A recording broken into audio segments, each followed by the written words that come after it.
We don't know most of their names, but they left a lasting legacy in the bricks and stone and beautiful craftsmanship that now house our democracy's most vital institutions. Here, too, in this city, is where a young congressman named Abraham Lincoln was horrified by the sight of slave pens standing near the grounds of the Capitol, and where later President Lincoln would sign the transforming Emancipation Proclamation. Here in this city is where the great abolitionist Frederick Douglass came to offer counsel to Lincoln, and it was welcomed by the President into the White House. Here on this very mall is where the Reverend Martin Luther King Jr. stood and shared his dream of the nation where we're all measured by the content of our character and where we join together at one table, the table of brotherhood. And here in this city is also where President Lyndon Johnson fought for and signed the landmark Civil Rights Act of 1964. Today, African Americans help lead our nation in all facets of life, from government to the military to the law, from business to the arts to medicine and education. This museum will share these stories and will pay tribute to the many lives, known and unknown, that have so immeasurably enriched our nation. The National Museum of African American History and Culture began as a bipartisan effort through legislation sponsored by Representatives John Lewis and J.C. Watts and Senators Sam Brownback and Max Cleland. My husband, President Bush, was proud to sign it into law in 2003 and to envision the museum to be built on the mall, where we honor artists, inventors, explorers, soldiers, and statesmen. I'm particularly proud of the museum's vision, which is dedicated not simply to this building, but also to reaching out to communities around the nation.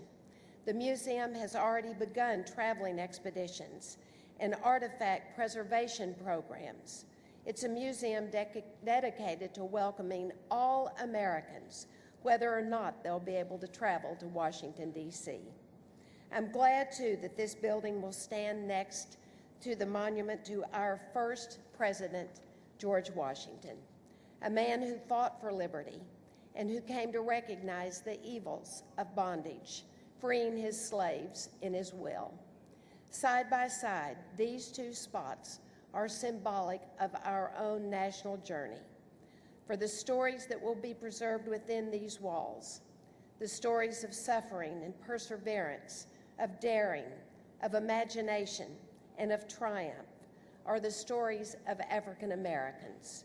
But they're also stories that are forever woven through the heart of the fabric of our nation. Thank you all, and God bless you all.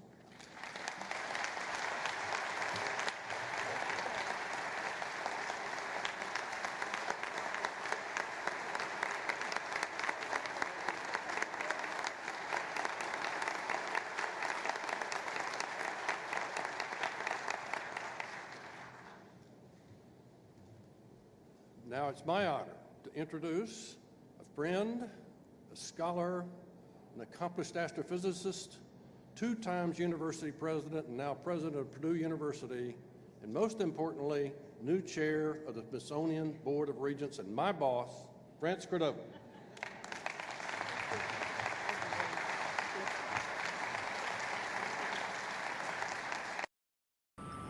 The same gold rush happened worldwide, but the richest deposits were discovered in Johannesburg, South Africa. Here we see miners descending sometimes thousands of feet to the rock face. They drill a blast pattern.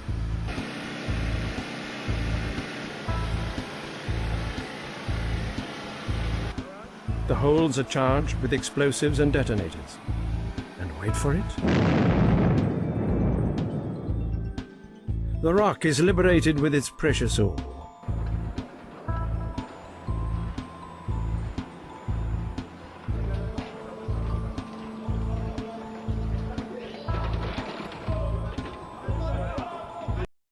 In 1967, the South African Krugerrand was the first gold bullion coin to be produced in an exact 1 troy ounce and sold for the spot price of gold.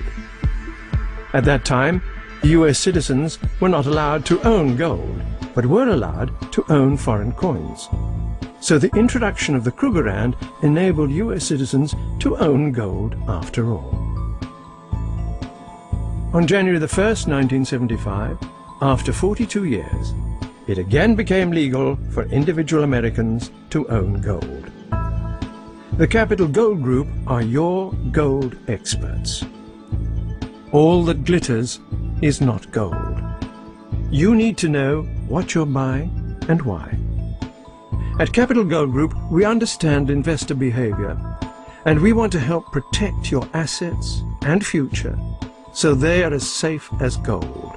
When you get ready to liquidate your position, we will buy back your gold at full market value with no commissions. I repeat, no commissions. So it's a win-win situation. I want to thank France for that introduction and for her leadership at the Smithsonian. I want to thank everybody who helped to make this day happen. I want to thank Laura Bush, Secretary Salazar, Sam Brownback, my hero, Congressman John Lewis, Wayne Clough, and everybody who's worked so hard to make this possible. I'm so proud of Lonnie Bunch, who came here from Chicago, I want to point out. I remember having a conversation with him about this job when he was planning to embark on this extraordinary journey, and we could not be prouder of the work that he has done to help make this day possible. I promise to do my part by being brief. As others have mentioned, this day has been a long time coming. The idea for a museum dedicated to African Americans was first put forward by black veterans of the Civil War. And years later, the call was picked up by members of the civil rights generation, by men and women who knew how to fight for what was right and strive for what is just. This is their day. This is your day. It's an honor to be here to see the fruit of your labor. It's also fitting that this museum has found a home on the National Mall.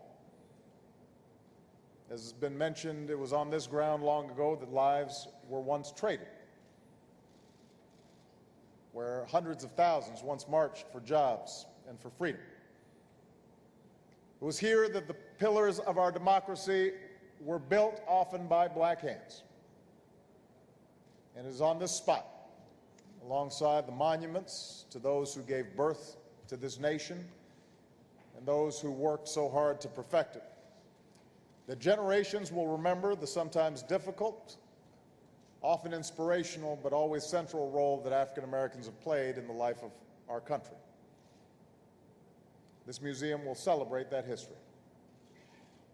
Because just as the memories of our earliest days have been confined to dusty letters and faded pictures, the time will come when few people remember drinking from a colored water fountain, or boarding a segregated bus, or hearing in person Dr. King's voice boom down from the Lincoln Memorial. And that's why what we build here won't just be an achievement for our time, it will be a monument for all time. It will do more than simply keep those memories alive.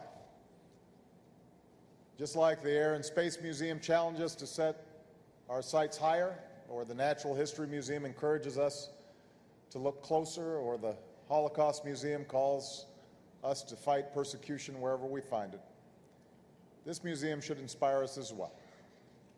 It should stand as proof that the most important things in life rarely come quickly or easily. It should remind us that although we have yet to reach the mountaintop, we cannot stop climbing. And that's why, in moments like this, I think about Malia and Sasha. I think about my daughters, and I think about your children. the millions of visitors who will stand where we stand long after we're gone. And I think about what I want them to experience. I think about what I want them to take away. When our children look at Harriet Tubman's shawl or Nat Turner's Bible or the plane flown by Tuskegee Airmen, I don't want them to be seen as figures somehow larger than life. I want them to see how ordinary Americans could do extraordinary things. How men and women just like them had the courage and determination to right a wrong, to make it right. I want my daughters to see the shackles that bound slaves on their voyage across the ocean and the shards of glass that flew from the 16th Street Baptist Church, and understand that injustice and evil exists in the world. But I also want them to hear Louis Armstrong's horn and learn about the Negro League and read the poems of Phyllis Whitley. And I want them to appreciate this museum not just as a record of tragedy, but as a celebration of life. And when future generations hear these songs of pain and progress and struggle and sacrifice, I hope they will not think of them as somehow separate from the larger American story. I want them to see it as central and important part of our shared story, a call to see ourselves in one another, a call to remember that each of us is made in God's image. And that's the history we will preserve within these walls. The history of a people who, in the words of Dr. King, injected new meaning and dignity into the veins of civilization. May we remember their stories. May we live up to their example. Thank you, God bless you, and God bless the United States of America.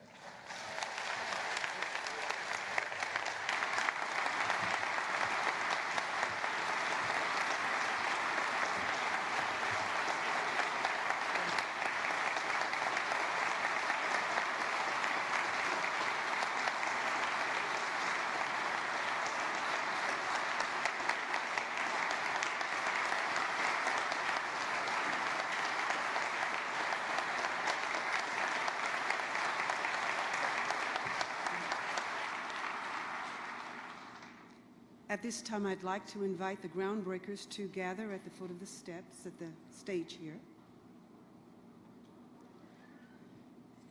You should.